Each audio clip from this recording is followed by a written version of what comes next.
can just bring a little peace. Give you a little And it's message fun. for the day, And it's fun. like serenity and nice be calm. Or nurture. It's all good. Okay, all good. So these are just a few, truly just a few of the items that I know that you use to enhance that concept of holistic.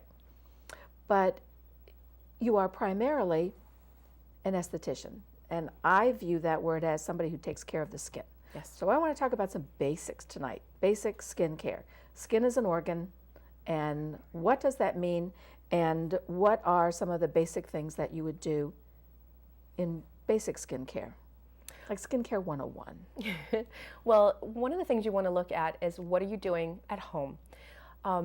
Your very, very, very basic is wash your face, keep your skin hydrated, cleanse, tone, moisturize, and protect. So you want to make sure you're wearing sunblock every day, cleansing your face properly, and staying hydrated is very, very important.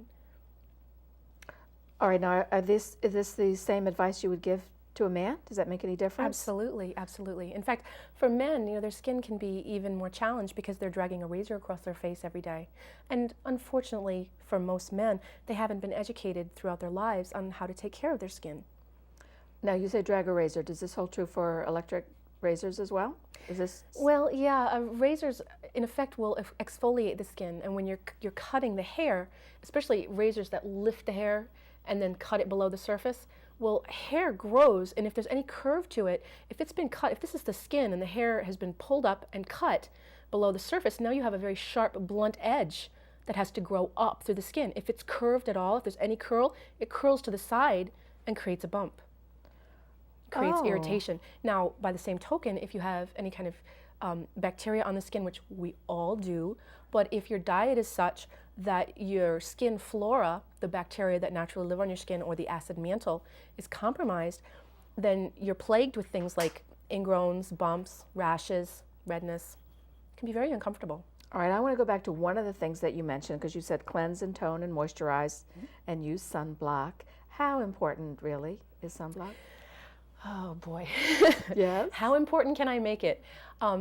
Wearing sunblock right now, based on the knowledge that we have in terms of what the sun will do to your skin on a daily basis and daily exposure, the most important thing you can do to protect your skin and make it stay healthy, keep its immune function up, and look young is wear sunblock every single day. Every single day, all day, even in the wintertime. Because the rays that cause aging for the skin are UVA, there's UVA, UVB, and UVC rays. They all three run at different frequencies. UVC, thank goodness, is absorbed primarily by the ozone layer, which is partly why that's such an issue. Any UVC rays get to the earth and we all die. Not to ring the alarm bells, but okay. UVB rays, B for burning, are short-wave rays. They run very, very quickly, and those are the rays that actually give you a sunburn. Now, UVA rays are long-wave radiation. They're very, very slow, and because they're very, very slow, they travel all the way in through your skin. They go right into the cell wall. They penetrate the cell wall, go right to the nucleus, where they damage the DNA. They travel right through glass. They're also emitted from fluorescent lights.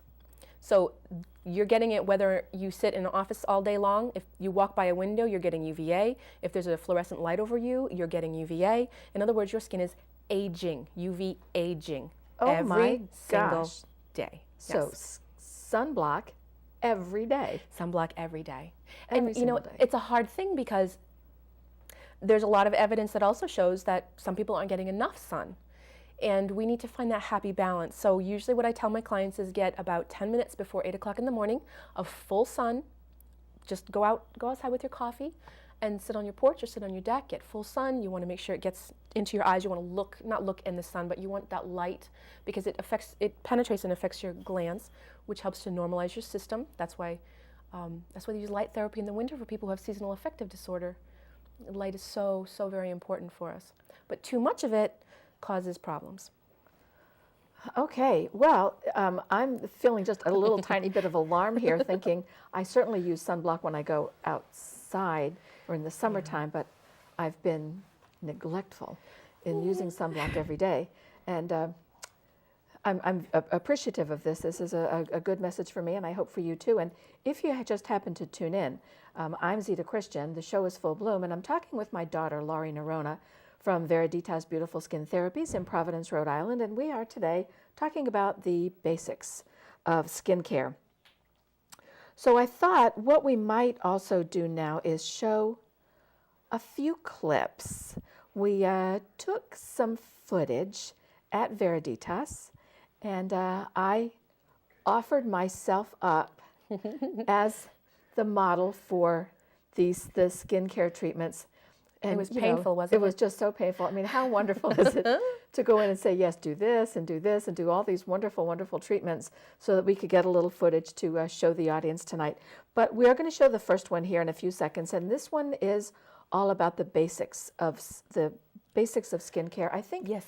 I think of it more as, oh, here we are right now. Oh, what are you doing here? Well, right now, this is just an examination of the skin. I look at your skin underneath a bright light. There's a little bit of a soothing eye cream on. I'm checking for the sensitivity in your skin. I'm looking for hyperpigmentation. I'm looking for fine lines. I'm checking your dehydration levels. And this is just a basic application process. You know, people wonder, oh, what do you do in a facial? Or I've had a facial at a party or something.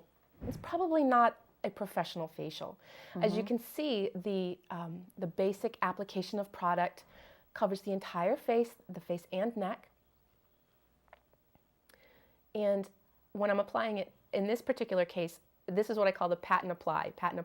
So you want to make sure your product's spread all over. And you'll also notice that there's not a lot of drag. I'm moving the product, but not your skin. Move the product, That's not the very skin. important. Very important. Okay, and I must say that felt wonderful, and that was very relaxing, but that was just the beginning. I mean, that was so just the beginning. After you, if I remember correctly that day, after we did the basic cleansing and whatever, then you used an instrument. In fact, if you could show us this right here, this was a Clarisonic. This is a Clarisonic skincare brush, and this is sort of the new wave of skincare right now. There's lots of really cool things about this, but the primary efficiency of this is that it cleans the pores, it cleans your skin thoroughly, removes all your makeup, and I'm not sure if you can see this or not, but it actually oscillates. It's not spinning, it's actually vibrating back and forth very, very quickly. Okay, let's take a look. We have a clip that shows you actually using this. And if we could pull that up, I think that might even be more effective. Let me take a look at that. Here's that. So Laurie, what are we seeing here? Well, this is the Clarisonic brush in action. I use it in a facial to prep the skin because it removes all traces of makeup, residue, dead skin cells from the surface so that everything I put on your skin afterwards will penetrate and have more effectiveness. Now you'll notice that I'm really working intensely on the forehead, the nose, and the chin area, the T-zone, as most people call it, because there are a lot more oil glands in this area, so there tends to be a little bit more debris. As well, in the smile lines, they're called the nasolabial folds. Some people call them marionette lines, but makeup and debris tends to get stuck in that area. In fact, when I look under the skin in that big magnifying lamp, I see quite a bit of leftover makeup from the night before. Oh, yikes. Now these are warm towels. Now this is just a standard in my facials. The pressing motion helps to relax the muscles and again get the skin a little bit more accustomed to the change in temperature. They are quite warm. They're very refreshing.